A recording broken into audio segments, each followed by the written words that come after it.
Donc là, on va reproduire une des couvre-culasses du pince-goer. C'est fait en zamac. Nous, on va les refaire en alu. Bon, maintenant, tu es en train de te demander comment on va faire fondre l'aluminium. Eh ben, c'est pas compliqué avec ça.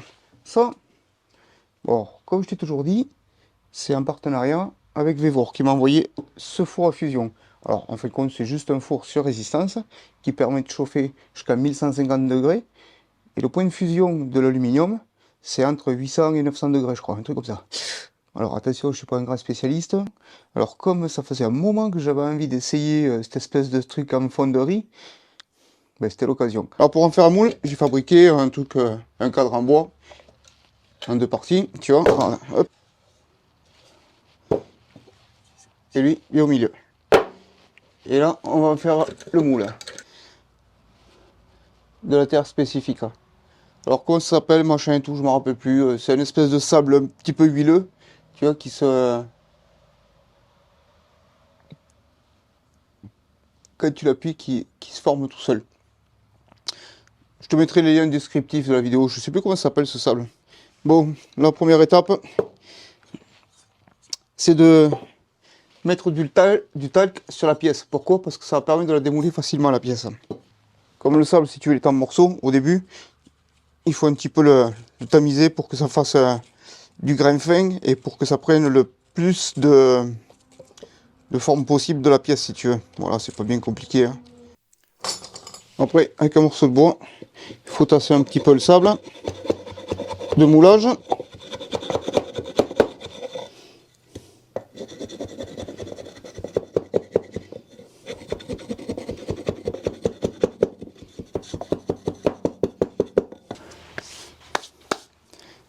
Quand le moule est prêt, hop, maintenant on le retourne et on va faire l'autre côté. Tiens, pour te donner un ordre d'idée de ce que ça donne. Voilà, tu vois, il est moulé comme ça. Donc maintenant, hop.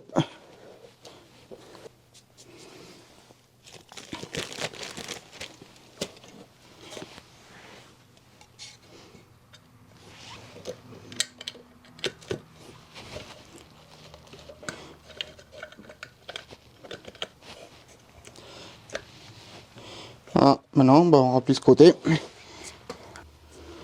Maintenant, on va ouvrir le moule.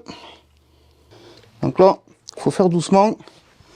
Parce qu'il va y avoir le morceau de moule, ce côté, qui va être plongé à l'intérieur.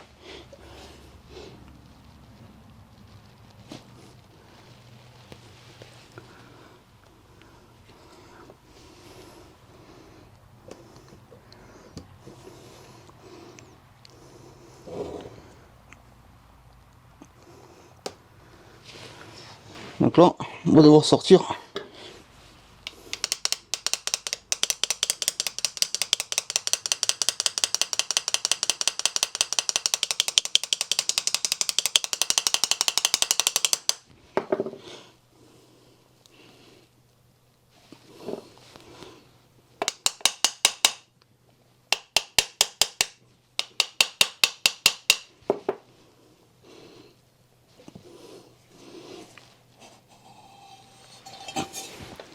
Hop, voilà, la culasse.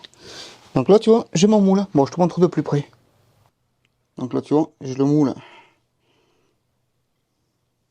Hop, l'empreinte. Et puis ça, c'est l'intérieur. C'est ce qui va empêcher de remplir complètement le moulage, si tu veux, de cette partie. Donc maintenant, on va passer. Tu vois, là, j'ai fait des petites croix, ici et ici. C'est pour les arrivées de comment ça s'appelle? D'alu. Bon, quand il sera liquide. Donc ça, je fais les tracés, puis je te montre après.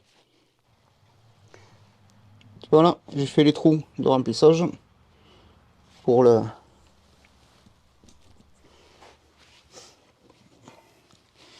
Et puis maintenant, on va remettre le moule. En espérant que ça aille. Hop.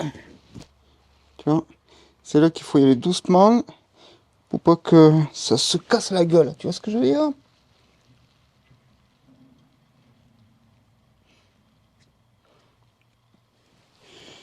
Voilà.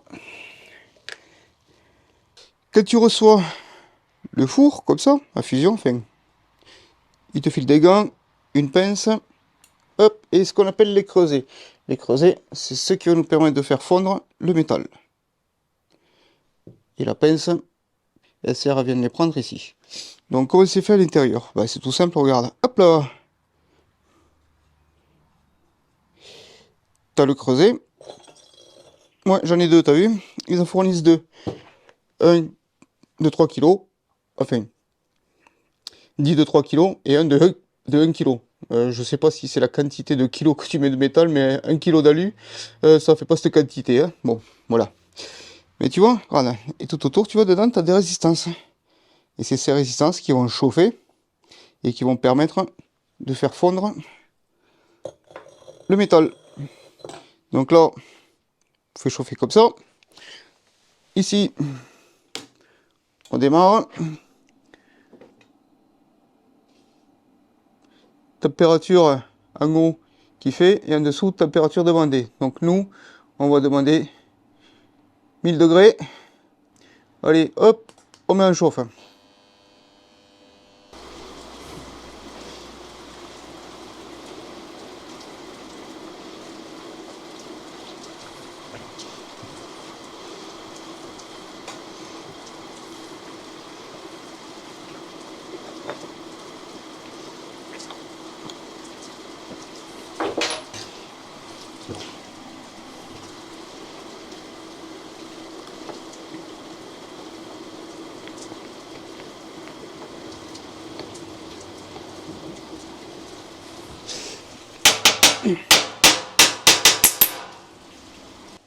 Alors un minimum de lunettes, les gants, et après on y va.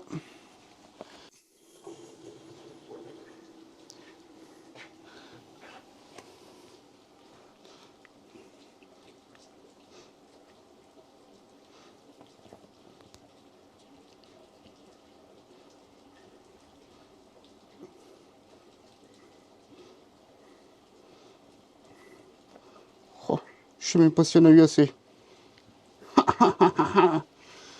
Je sais même pas si on a eu assez.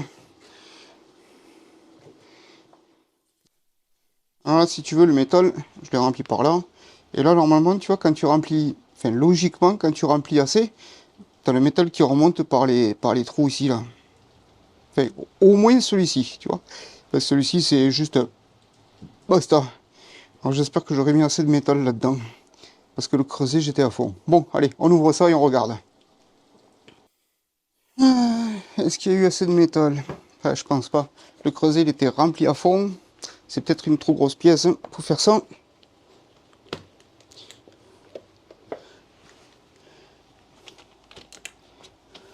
Eh ouais.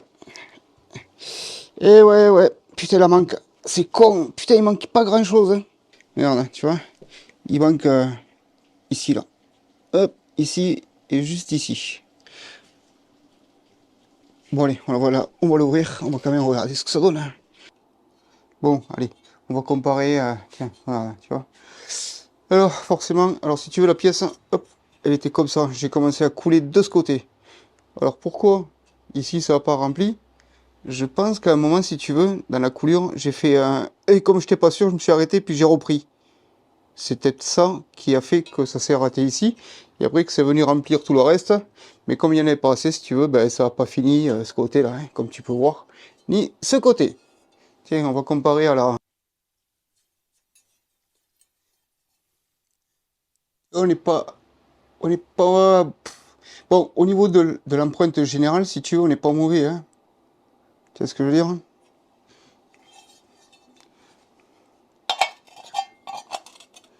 Hein, tu vois? Il manque un morceau en bas.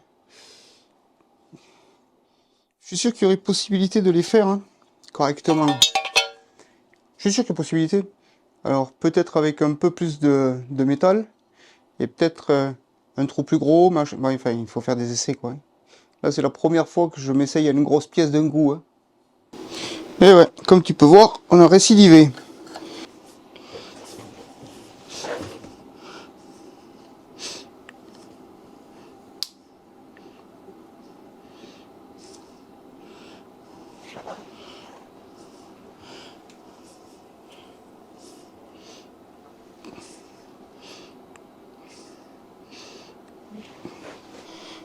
Allez tiens, pour ce que ça intéresse, voilà comme ça chauffe dedans. Tu vois les résistances, voilà.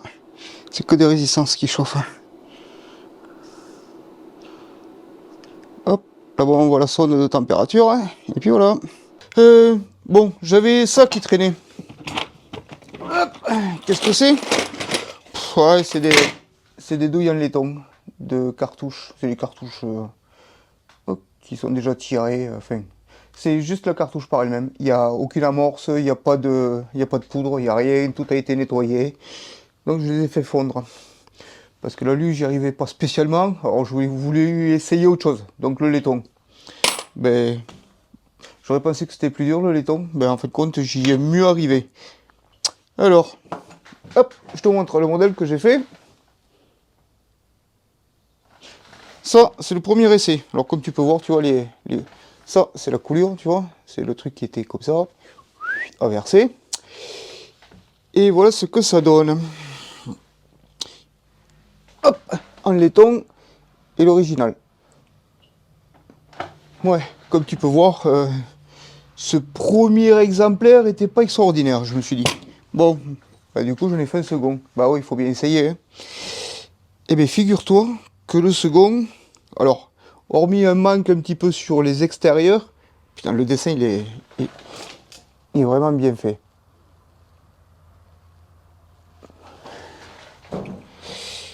J'en suis même moins étonné.